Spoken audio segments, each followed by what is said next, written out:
Untuk kalian yang tidak pernah merasakan keberuntungan di hidup kalian, ini salah satu cara terbaik mendekati keberuntungan. The punch in the word and let's go. Aku sangat percaya bahwa keberuntungan itu sifatnya memilih. Ia memilih orang yang tepat, orang yang beruntung. Aku bahkan menyadari dari awal aku bukan orang yang beruntung, tapi aku selalu mendekati, aku selalu mencari keberuntungan itu. Bagaimana caranya? Caranya adalah mendekati orang-orang yang beruntung di dunia ini. Jadi banyak orang-orang beruntung di dunia ini. Kalian dekati saja. Ini pengalamanku pribadi. Let's go. Dulu ketika aku masih umur 13 tahun, aku punya impian untuk masuk tim utama Bali United U13. Singkat cerita, impian itu lalu terwujud. Ketika itu terwujud, lalu aku pun masuk tim tersebut dan menjadi tim inti pada saat itu. Semua terwujud pada saat itu. Impianku yang dulu jadi terwujud pada hari itu. Lalu suatu ketika tim ini membutuhkan kiper. Tiba-tiba pelatihku tanya kepada ayahku, "Om, apa ada teman Denaya yang bisa kiper, yang bisa diseleksi?" Lalu ayahku merekomendasikan satu nama. Yaps, dia temanku SMP dan jadi kiper SMP ku pada saat itu. Lalu saat telah masuk tim inti, saya telah menjalani beberapa kompetisi. Jadi aku udah ke Mojokerto, ke Sidoarjo, ke Palembang, kemana-mana, udah kemana-mana, cuman belum menjuarai satupun kompetisi, right? Dan satu hari dalam satu kompetisi di Sidoarjo,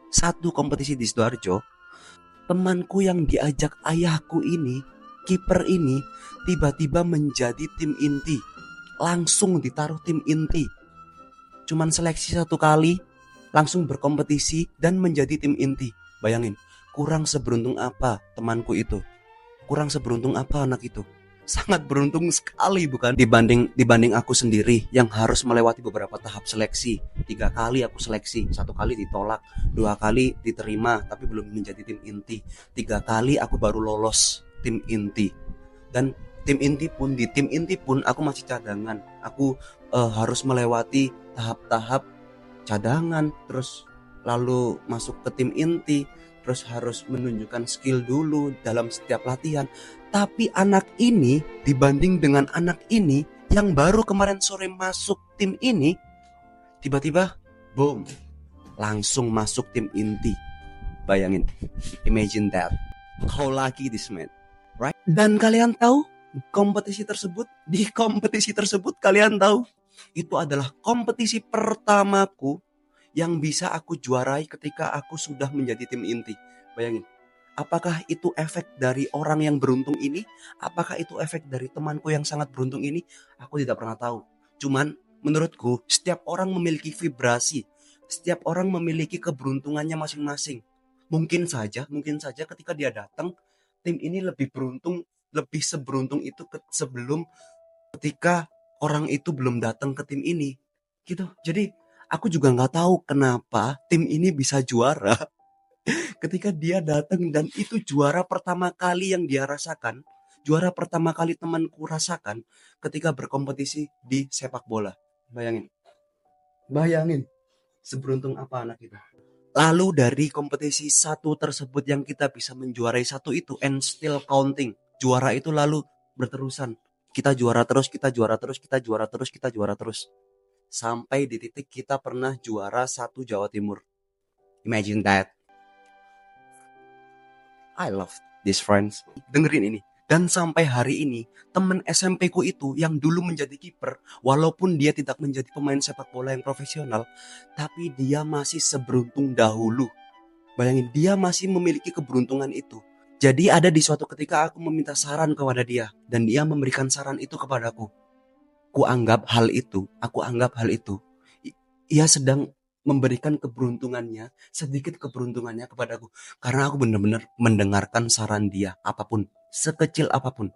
Karena aku anggap dia adalah orang yang beruntung dan tidak seberuntung aku. Oke, satu hal ini lagi. Jadi pada suatu hari aku mendengarkan podcast dari Pak Gita Wirjawan. Di situ Pak Gita ditanya, jika Pak Gita membuka bisnis, partner seperti apa yang Pak Gita inginkan? Kalian tahu apa jawaban Pak Gita? Jawaban Pak Gita gini, Aku hanya ingin partner yang luck-nya gede, alias keberuntungannya besar.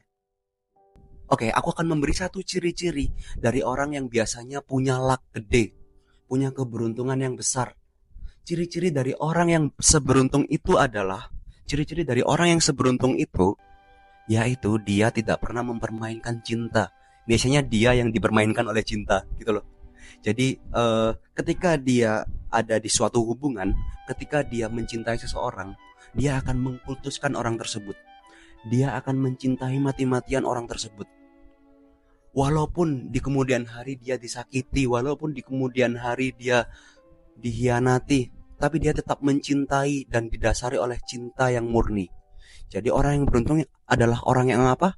Adalah orang yang mencintai dengan baik dan tidak pernah merasa cinta itu merugi. Tidak pernah merasa jika dia mencintai seseorang, dia akan rugi di kemudian hari. Enggak. Karena cinta, orang yang beruntung adalah cinta yang murni. Cari kemurnian itu. Oke, begitu penjelasan dari bagaimana kita bisa mendapatkan keberuntungan. Cari keberuntungan itu jika kalian tidak seberuntung itu. Let's go! Oke, video pertama di YouTubeku ini akan aku tutup dengan jargon yang selalu aku ucapkan. Apa teman-teman? The best in the world and let's go!